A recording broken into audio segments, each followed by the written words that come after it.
Hey guys, Coach Nick with Friction CrossFit. I'm here to break down our workout of the day. So for this one, we'll start with the warm-up. You have 3 rounds of 20 mountain climbers, 10 Kang squats, and then you have 5 either barbell presses that will be with an empty bar, or you can do 5 per arm on a dumbbell press. If you don't have either of those, that's where a gallon jug will come in handy here, and we'll use the same things later on. So whichever piece of equipment you're going to use, keep to the side when you get done with this warm-up. So for starters on mountain climbers, we're down in that plank position. We got one knee up by our elbow, and then we're just alternating. Every time we take a jump, that's 1, 2, all the way up to 20. So each step counts as a rep. After that, guys, we'll do Kang squats. So remember with the Kang squat, it's going to be very similar. It's like putting a good morning together with a squat. So I'm going to hinge, and then I'm going to swoop down into the bottom of my squat, and then I'm going to go back to my hinge, and then I'm going to stand it all the way up. So again, remember, hinge, squat, hinge, stand it up. So I'm here, swoop, come back. So again, you'll do 10 of those, and then you've got the 5 barbell presses. Grab one here real fast. So we're in that press position, feet are under our hips. We're just going to press straight up. Head comes through, get a good lockout at the top, return, and again. So again, you'll do all 5 of those. If you have that gallon jug or a dumbbell, then it's just going to be a strict press. You know, one arm comes up, think bicep by the ear, so you know you're straight up, and that way we're not off to the side. So again, 5 on those.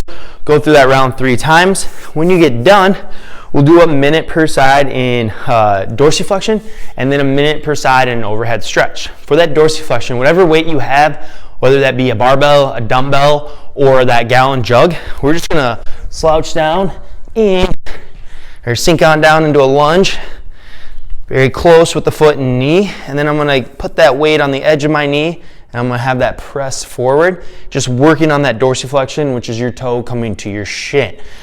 So spend a minute there. When you get done, you'll have an overhead stretch. So if my wall was right here, I had a doorway here, my arm up, lean into that and really stretch that overhead out. And then finally, guys, is that frog stretch. For a frog stretch, you're looking for a wide base. So we're gonna go as wide as we can with our knees, and then we're just gonna sink on down, stretching our hips out. And then that'll conclude your guys' warm-up. When we get done with that warm-up and all of our mobility, we have an 8-minute EMOM. For this 8-minute EMOM, every minute you have either 5 snatches, if you have a barbell at home. If you have a dumbbell, kettlebell, or gallon jug, then you're gonna do 5 per arm. Weights on the snatch, if you have a barbell, are 95-65, 75-55 for recreational, and then 45-35 for lifestyle. You know, depending on what you have at home, just go with the weights that you have. If you're somewhere in between, you gotta go light or something like that, that's okay. Just use the weights that you have at home and what you're capable of. The goal here is, because it is an EMOM, is to try to cycle those 5 as fast as we can, and then we'll get the remainder of that minute to rest. As far as the movement, if you are using a dumbbell, you're actually going to end up doing 10. That's okay. Those weights, you know, whatever you've got at home and that you're capable of cycling fast, but I'm going to have you do all 5 on one arm and then all 5 on the other arm. So let's go over those movements. As far as the cycle, the snatch, you know, find your grip. You'll be taking these from the floor. If you don't have any weight or you're not using any weight on the bar, then just take it from mid-shin.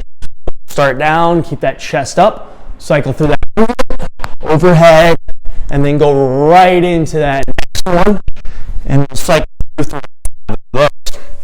When you're done with that, guys, again, you have the remainder of the minute to rest. If you're going to use a dumbbell, let me grab one real fast.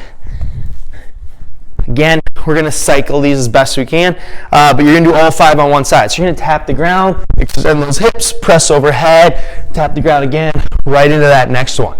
Again, I want you to do all 5 on one arm, then switch to all 5. We're not going to worry about alternating today. Let's keep the speed up on those, guys. And then, guys, as far as our workout, this was hit the floor and run. This is 4 rounds for time, and it is an all-out sprint, max effort type of workout. So what you're gonna do is 5 burpees as fast as you can, right into a 100-meter sprint, followed again by 5 burpees as soon as you cross that line, and then you get a 2-minute rest. Make sure you take that whole 2 minutes so your body has a chance to recharge and that you get, as much out of this as you possibly can.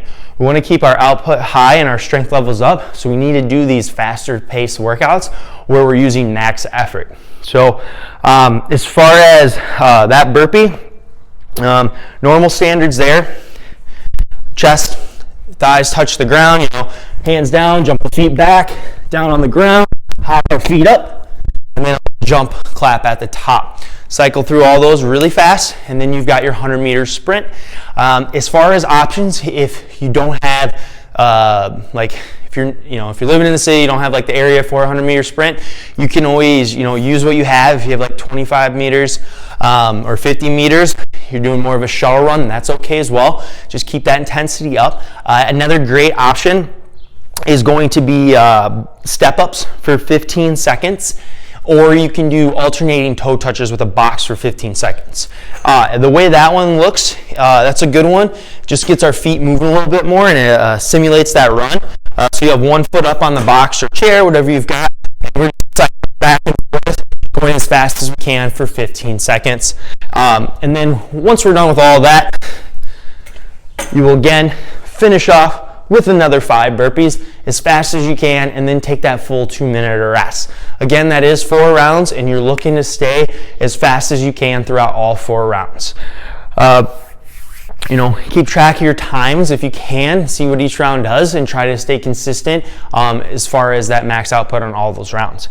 And then finally, guys, as far as rent, you're going to accumulate 3 minutes in a reverse plank. So for that reverse plank, we're just going to go down, take a seat on the ground, hands underneath us. Your fingers can face your toes, they can face away, either one works.